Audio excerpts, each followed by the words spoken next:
साथियों, सब तो पहले सारे भाइयों ने अजमेर कुंडू की राम राम। साथियों, आज पूरी दुनिया एक महामारी के दौर से गुजर रही है और हम भी उस महामारी की चपेट में हैं।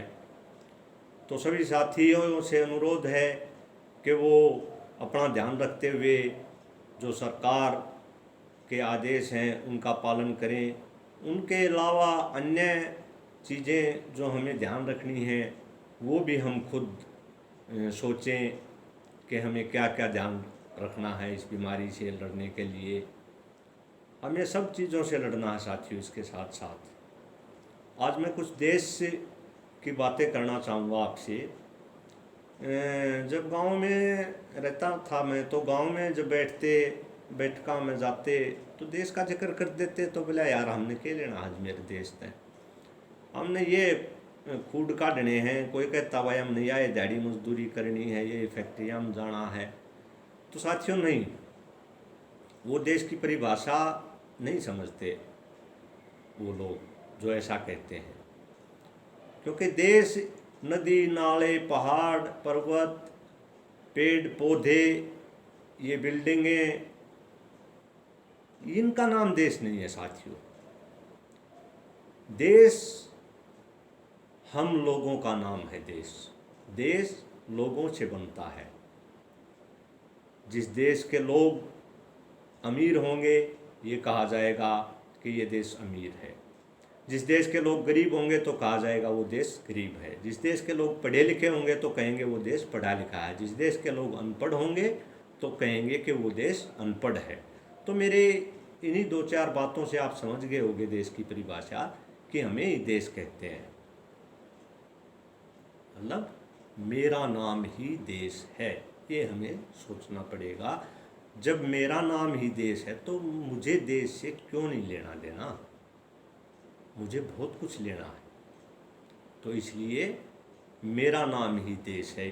सब साथी ये बात सोचे कि मैं ही देश हूँ, तभी हम तरक्की कर पाएंगे।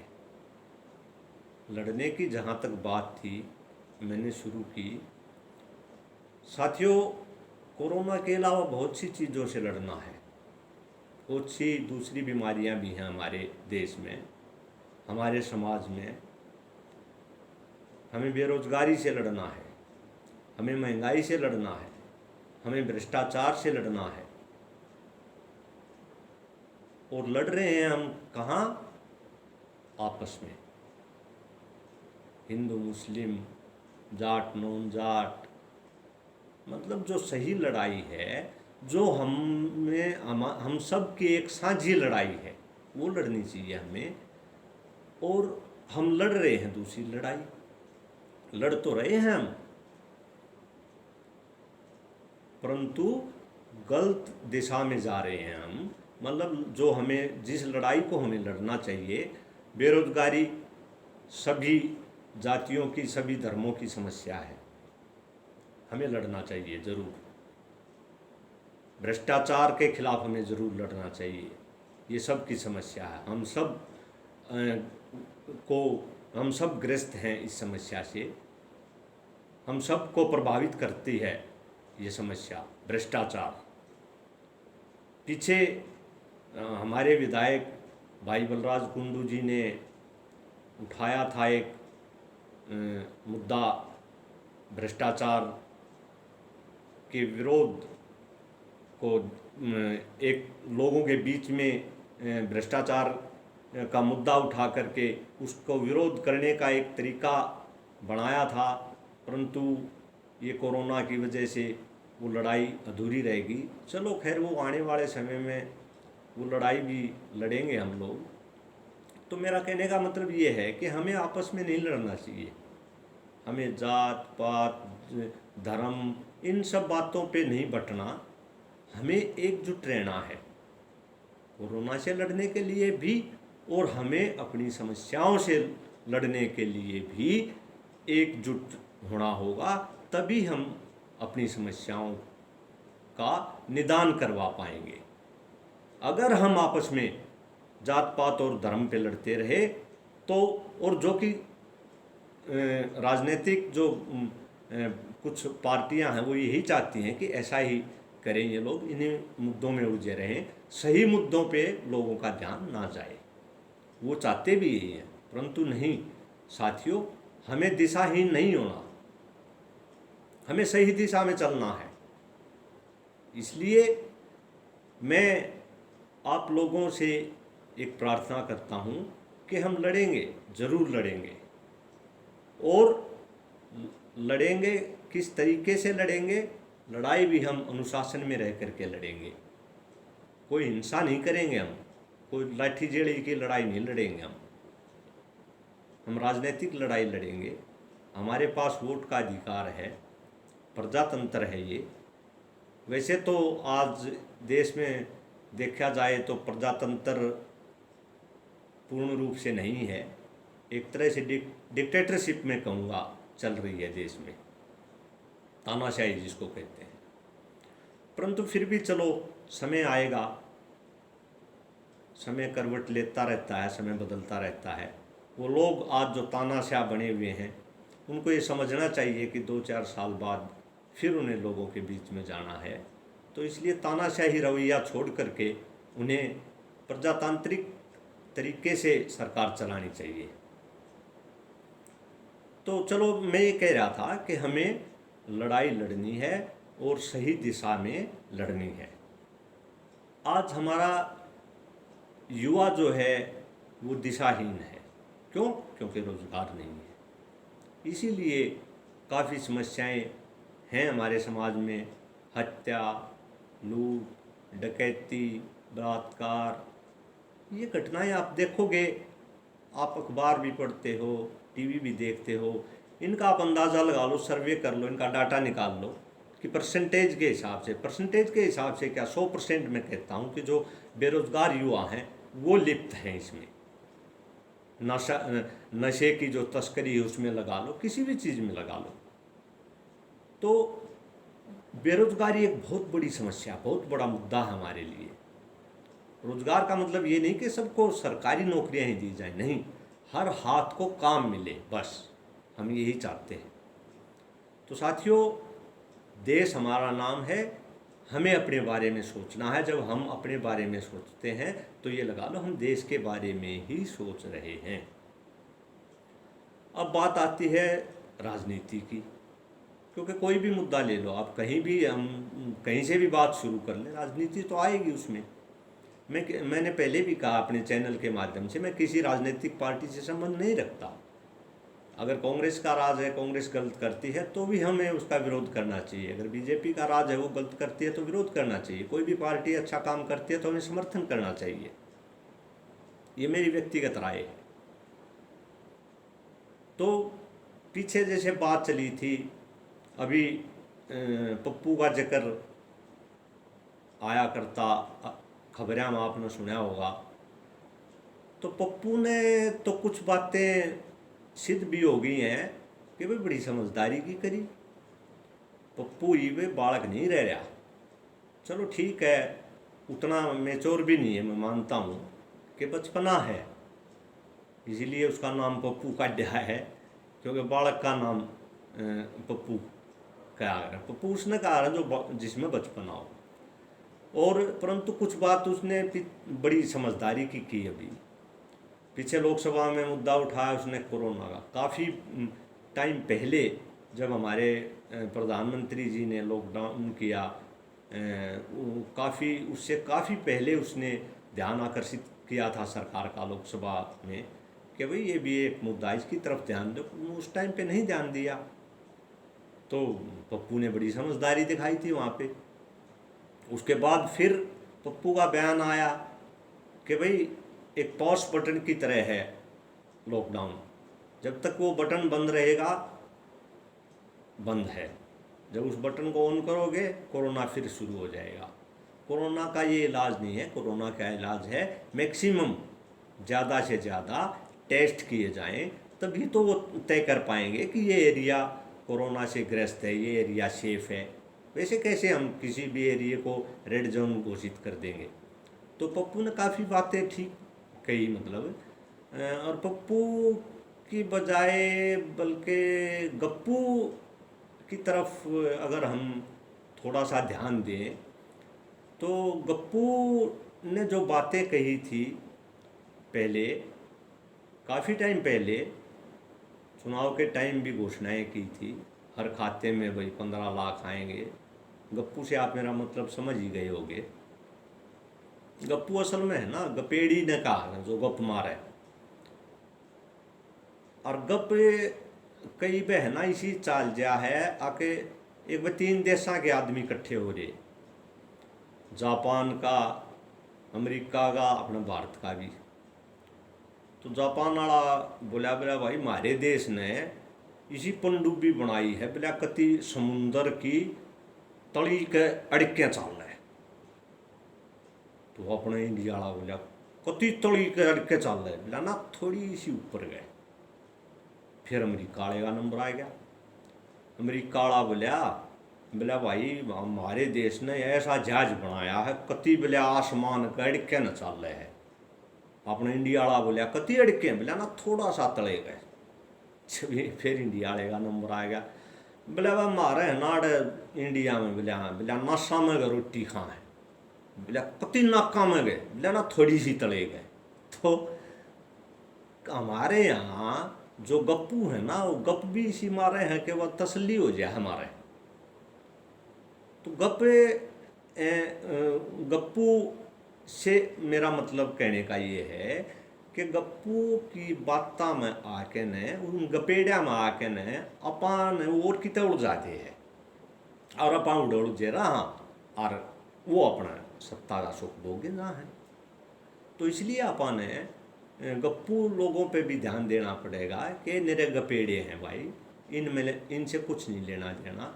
हमने वास्तविक जो समस्याएं हैं उनको नज़रअंदाज नहीं करना, उनको ध्यान में रख कर उन पे ध्यान केंद्रित करना पड़ेगा। तो इसलिए दूसरी बात रही बात दूसरी, अभी जो जमाती ये तबलीगी जमात का जो मुद्दा चल रहा है, मौलाना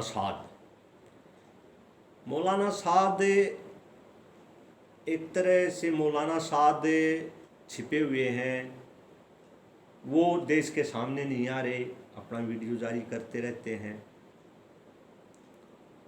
एक तरफ हमारे माननीय, आदरणीय, सम्माननीय गृह मंत्री जी हैं, वो भी सामने नहीं आ रहे।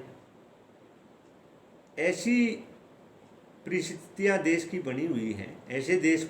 ऐसे समय पर देश के गृह मंत्री को सामने आना चाहिए। मैं मतलब इनमें अंतर बताता हूँ आपको, क्या अंतर है हमारे गृह मंत्री और मौलाना साद में। मौलाना साद का जो उद्देश्य था, कम से कम वो अपना फ़र्ज़ तो निभा रहा है। उसका फ़र्ज़ था ज़्यादा से ज़्यादा आदमियों में कोरोना फैलाना, ज़्यादा से ज़्यादा इंसानों की हत्या करवाना, मतलब एक आतंकवादी रवैया, एक आतंकवादी कह सकते हैं हम उसको, है वो। परंतु वो आतंकवाद का धर्म तो निभा रहा है कम से कम। परंतु हमारे गृह मंत्री जी अपने गृह मंत्रालय का जो राजधर्म है वो तो निभाएं कम से कम। लोगों के बीच में आकर के, लोगों के बीच में ना सही, टीवी पे आकर के संबोधन करें इस देश को। इस देश के गृह मंत्री हैं, उनको आकर के बताना चाहिए देश के हालात क्या चल रहे हैं, क्या नहीं चल रहे। तो संवाद बहुत ज़रूरी है साथियों। हमारे गृह मंत्री से मैं उनसे अनुरोध करूंगा कि वो आए टीवी पे और वो लोगों को बताएं। बल्कि ये तो ऐसा टाइम है कि लोगों के बीच में रहना चाहिए। ऐसे टाइम पे गृह मंत्री का तो फर्ज बनता है। उससे तो हमारा ये विधायक है हल्का में 24 आला, यो है बढ़िया, जो 24 घंटे हमारे बीच में तो रहे हैं। कति हथेली पे जान धरे, हथेली पे जान ही धरना भाई साथियों। जब इस टाइम पे जब लोग घर से नहीं निकल रहे, डरे बैठे हैं, कदे कोरोना लाग जा, और उस टाइम पे वो भाई 1 मिनट भी घर नहीं बैठता। इससे फालतू और क्या होगा। और एक तरफ वो लोग हैं जो शकलता ही नहीं दिखाते। गृह मंत्रालय की तरफ से बस एक वो भाई है चश्मे वाला लव अग्रवाल, ज्वाइंट सेक्रेटरी, पता नहीं सेक्रेटरी है गृह मंत्रालय का, एक वह बहन जी है, नाम तो मैं उसका जानता नहीं, पर ये हमारे मैम 24सी तजाब का है हमारा बड़ा भाई समुद्र चेयरमैन, उस की दाढ़ी मूछ कटा देते उस जैसी शक्ल की है जुनूबान भाई है, इसी ही है वह बहन जी एक गृह मंत्रालय की तरफ से जो बयान देना आ गए। बाकी गृह मंत्री ने आज तक कोई बयान नहीं दे लिया। तो भाई अरे मारे आले का तो शुक्र से मेरे बात ही आ जाएगी हमारे बलराज कुंडू भाई की जो कामा ने देख के ने वो एक मैं कई बार सोचता हूँ कि भगवान जो करता है वो भले के लिए ही करता है। हम यूँ सोचते हैं ये काम ठीक ना होया, पर वो होता हमारे भले के लिए है। वो एक बे ये अपने जो बस अड्डे पे खोखे धरे रहे हैं ना, जो टिकट दिया अगने बूथ पे, तो वो खोखे के आगे गज लागे बड़े बड़े देखा होगा तुमने। तो एक वो भाई जाके न और बिला भाई वो जाके नहीं बिला बिला भाई एक टिकट दे दे, बिला कित की, बिला घीसा के मामा है गांव की, बिला उते बिला में मन के बिरा घीसा के मामा काम करे है, अरे बिला जड़े मैं ब्याह रख्या हूँ, मन के बिरा कड़े ब्याह रख्या है, अच्छी बुढ़ी बुढ़ी मुँह छूस के भाई टिकट काटनी है। अच्छा बिला ना बेरा तो तू न्यू करे मंडल माचिस दे दे, न्यू बिला रे तू जा है कि बिला मारू जूत साले गए आया बिंडल माचिस दे दे। ओ बिला भाई तू तो बिला ठीक गजा भीतर रोक रख्या से, जय बिला तने खुल्या छोड़ दिया तो जन्म पाड़े तू बिला कहिया ने। तो भाई ये जो हमारा मैम 24सी का जो विधायक है ना, ये तो ठीक है मंत्री ना बनाया, जय न बना दे मंत्री तो किधर ना किधर कोरोना लाइए पावे। क्यों घराए डटे नहीं खागड़े, पूरा हरियाणा न गा के घेरते हुए इतने दिन में तो एक विजिलेंस ना छोड़ दे ना, तो यो भी भलाए होया से मारा कि मारे भाई सुरक्षित तो रह जा कम से कम, ना मंत्री बना देते तो किराए रात ने भी ना पड़े यो ग्राम रात ने तो आज से तो साथियों मैं ज़्यादा समय ना लेते हुए आपसे यही अनुरोध करूँगा कि कोरोना से भी लड़ें और कोरोना के साथ साथ हमारे हम अपने नेताओं पर भी नज़र रखें कि आज इस दौर में कौन हमारे साथ खड़ा है, कौन हमारे साथ नहीं है, उनको भी नज़रअंदाज हमें नहीं करना चाहिए। अब हमारे ये देख लो अपने लोकसभा से जो यहाँ रोहतक लोकसभा से थे सांसद थे क्या हैं जो मौजूदा सांसद भाई अरविंद शर्मा जी, पता है ना कितने हैं, कड़े बैठ के पतरा लाग रहे हैं शोधन पंडित जी। तो ऐसे टाइम पे ऐसी विपत्ति की घड़ी में आप लोगों को ये बहुत बढ़िया परखने का मौका दिया है भगवान ने। परखो, जांचो, सोचो, समझो। इसी के साथ भाई अजमेर कुंडू की सबने राम राम। साथियों कोई भी साथी अपना कोई भी विचार, कविता, गीत या कोई राजनीतिक विचार भेजना चाहे तो उसका स्वागत है। मैं अपने आप मेरे व्हाट्सएप पे भेज दो, मेरा व्हाट्सएप नंबर 89,530,47,695। मेरे इस व्हाट्सएप नंबर पे आप भेज दो, आपका स्वागत है। मैं उसको अपने चैनल पे डाल दूंगा ताकि वो लोगों तक पहुंच सके। इसी के साथ धन्यवाद।